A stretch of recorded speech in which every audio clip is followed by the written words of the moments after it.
Well, welcome to this week's midweek mashup. I'm here just to check in and let you know a little bit about Bless Rhythms. Bless is an acronym, stands for Begin with Prayer, Listen, Eat, Serve, and Story. This is something that Pastor Eric mentioned in his sermon on Sunday and something that's going to be very important as we're exploring these questions of our upcoming series of Christ and culture. So Bless starts with beginning with prayer. My wife and I live in an apartment, and we first thought that it was a negative that we had a detached laundry room that we had to share with our neighbors. But really, it's a great opportunity as we're prayer walking our neighborhood. We can just pray for God to open up opportunities as we are taking laundry to the room, doing our laundry and going back, and not see this as a negative, but see these as opportunities to connect with those we share an apartment complex with. And the goal in blessing them is to build this relationship, and a great way to do that is to listen. That's the L in bless. Believe it or not, a great way that people feel heard is when you listen to them. And so, of course, when we're getting to know people, we want to share our story. But really, we can bless people by listening to their story first and to asking great questions about their life and what brought them here to this moment, to this place, to our apartment complex, whatever it looks like in your life. Eating is the next step. Sharing a meal together, it's something we all universally have to do. And it's a great way to start conversations because we're sitting down at the table together, enjoying good food and sharing good stories.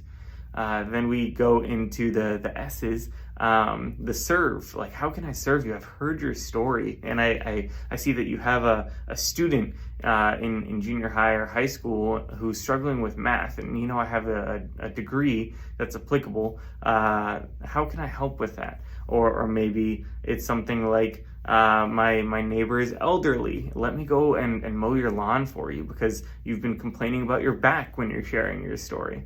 Things like that. Those are just general examples. I would not be able to help with math homework, but I can help in other ways, whether it's my neighbors or the people that I interact with at work or whatever it may be for your life and your context. And the final step is story. So it's begin with prayer, listen, eat, serve, story. It's so important for us as Christians as we go through these blessed rhythms to see that it's not as hard as we make it out to be. The story portion is saying, hey, can I share your story with some of these folks that I know? Because I just feel like this is really powerful, and people need to hear that there's this need in this community, or that God has worked in your life in this way. And that may be a conversation that happens way down the line because the person that you might be listening to and eating with, they might not be a Christian, and it may be a long time before they get to know Christ. But a study showed that when 50 missionaries went out and tried to share the gospel, when they had the intent of converting people, they actually only got back 1 or 2 people who gave their life to Christ. But when missionaries went out, the same number of missionaries, they went out with the intention of blessing the people in the community that they're trying to reach. They reached so many more people for Jesus. And so what does it look like in your context to bless people? Because it's not our job to convert our neighbors to Christianity. It's simply our job to be vessels of the story of Jesus and to say, hey, this is how God has worked in my life.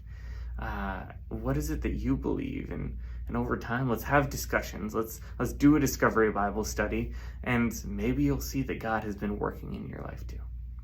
So thank you for joining us this week for Midweek Mashup. I hope that this was a blessing to you. See what I did there? We will go ahead and catch you guys next week. Thanks for watching.